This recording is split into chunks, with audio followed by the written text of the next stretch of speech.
Well, I'm back in memory of our ancestors.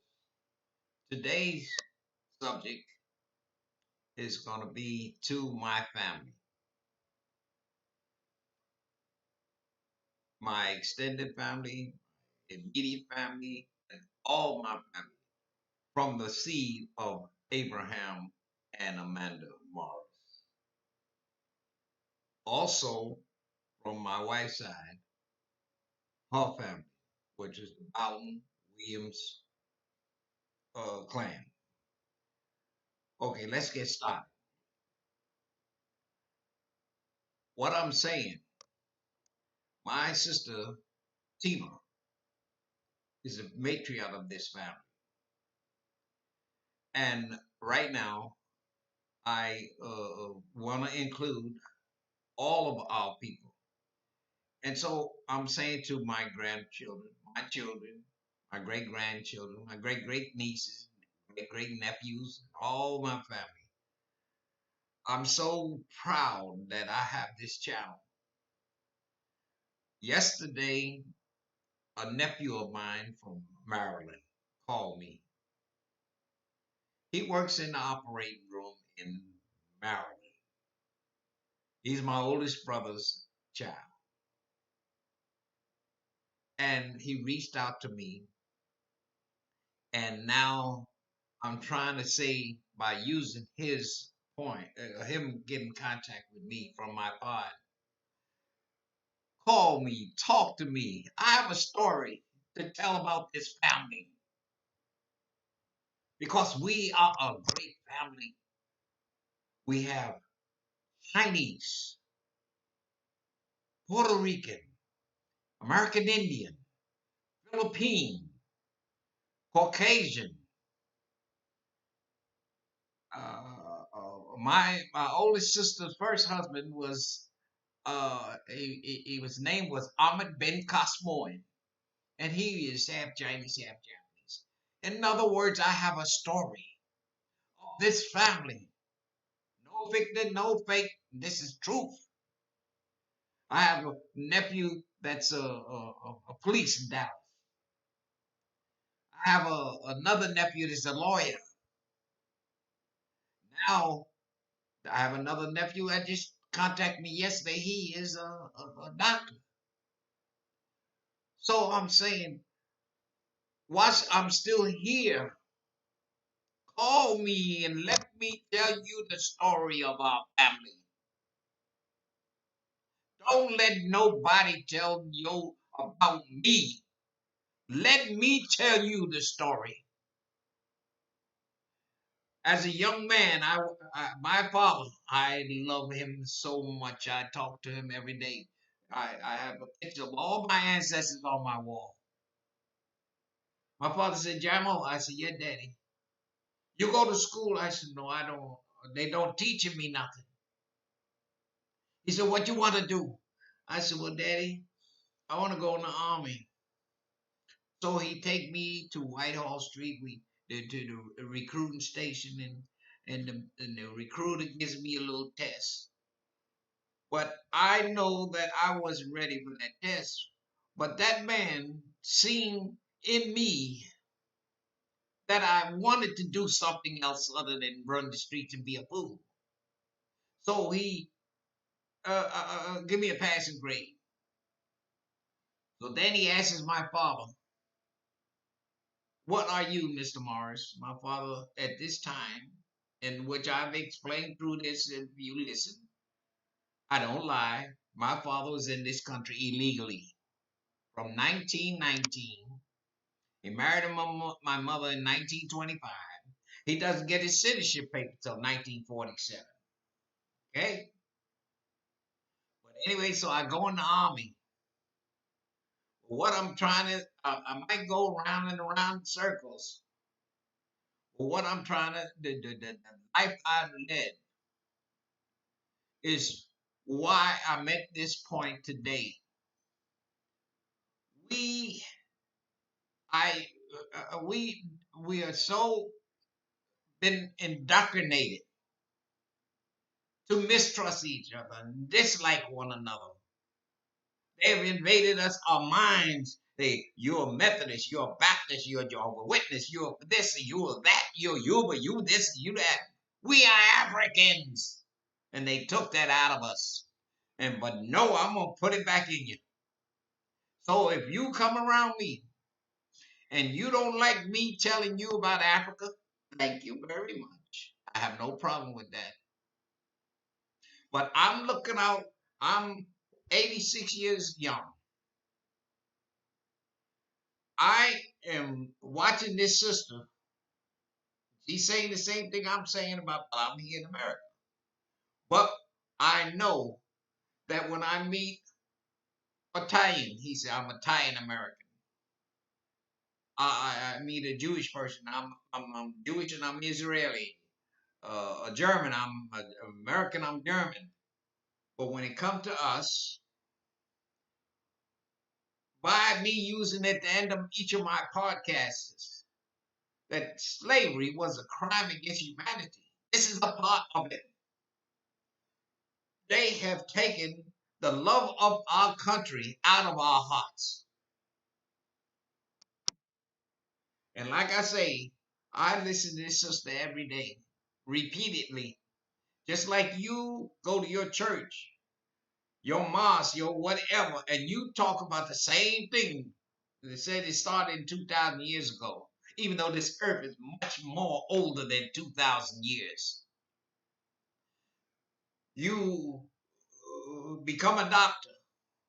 Or you want to move over here and pay $1 million for a house. That's all right. I was starting to watch and I'm staying in a watch. I ain't ashamed of my brothers and sisters. I will stay and watch until they take me out and go to whatever they're gonna do with me. I don't. I know what I want, you know. But that's what. Let's go around that anyway. But anyway, I'm talking to all my nieces and nephews, and they tell, oh, uncle on this or granddaddy on this or granny that. You might not like what I say, but I have a right to say it because this white hair on my head, God let me say it. The God I serve, He is the greatest. He had put in my body that I love my people, and nobody can destroy us but ourselves. So listen to me. When you see anybody listen to my pods, see me in the street, you may not like what I said or like any part of what I said, but I had a right to say it. I had this land up in the high desert, and I said I was gonna make it the African family village. What's that for? Well, because of the anchor, I am African. Like I did 3 DNAs. I wanted the third one, I wanted to know where my father was from. So the other day I get the DNA that it says Gabon. Gabon ain't where my father was from. But my father, being when him and my mother married, she was 16. He didn't even speak good English. So they lived a lie till 1947 was when we go to Ellis Island and they when we come back, my sisters asked Daddy, what did they ask you? And he says, well, they asked me who the first president, George Washington. Then get out of here. And my mother said, these 8 to 9 children, what are you going to do with them? Well, my mother was a fighter, of which I'm going to blast out tomorrow about my mother and her mother, her mother, her mother, her mother. But what I'm trying to say, this sister I listen to every day. There's another sister on the, and I say to any of my black brothers and sisters, don't just let them bull jive you about 1 month out of the year that you're proud of being African or descended from Africa. Live it 24/7 just like they live theirs 24/7. I'll give you an example. Whenever any of my father countrymen, he spoke many different languages because Mr. Mears, he was from Pakistan. Mr. Robinson was from India. And Mr. Mears, Mr. Mears, Mr. Robinson, all these were friends of my father's. And then the man in this picture where my father, I got a picture on my wall. My father's coming to America from in Alaska. Is a guy walks up to him and said, "You going to America?" He said, "Yeah." He said, "Yeah." Gave me some papers. He said, your name George Miller." So at that time, if you were Asian, you went in the army or the Marines or whatever, you were Caucasian. That's the way of creating, telling them other people that everybody looked down on black people. That was then. And he married Marion Miller, and they had Nikki, Patty, and Kathy. So 50 years back, Kathy comes to California. She says, she tells all my children and them that she was my half sister. So she don't tell me. So when we get, I called her when she got back to Baltimore. I said, "Kathy, how come you didn't tell me you was my sister?" "Well, I thought you were gonna get mad at me. If I love you as a pretend cousin, I had to love you as a sister." But we have these secrets in these families, but I am going to tell it like it is. But anyway, so she calls me and she sends me, "Oh, this is your cousin's sister." I still love her. I loved her as a pretend cousin, and I love her as a sister, whatever. But that was between my mother and my father. My mother was a great woman because after she found out, she didn't treat my father bad. She had been a mother and a family woman. And when my father got low sick, my mother went to work and she came home, took care of him, and she made him comfortable till the day he died. That's how great a woman my mother was. Because we make mistakes in life. We have to, if you say you're religious and you can't forgive, then there's something wrong with that. And then when people beat you over the head, say, God this, God that, wait a minute. What God you talking about? So anyway, I gotta go, but this is my part for today. But anyway, let me say this also. And why I say it is because I'm gonna let them know exactly what I'm talking about. Slavery was a crime against humanity yesterday, today, and forever. So I'm not going to change the script. They can come in here and give me $1 million.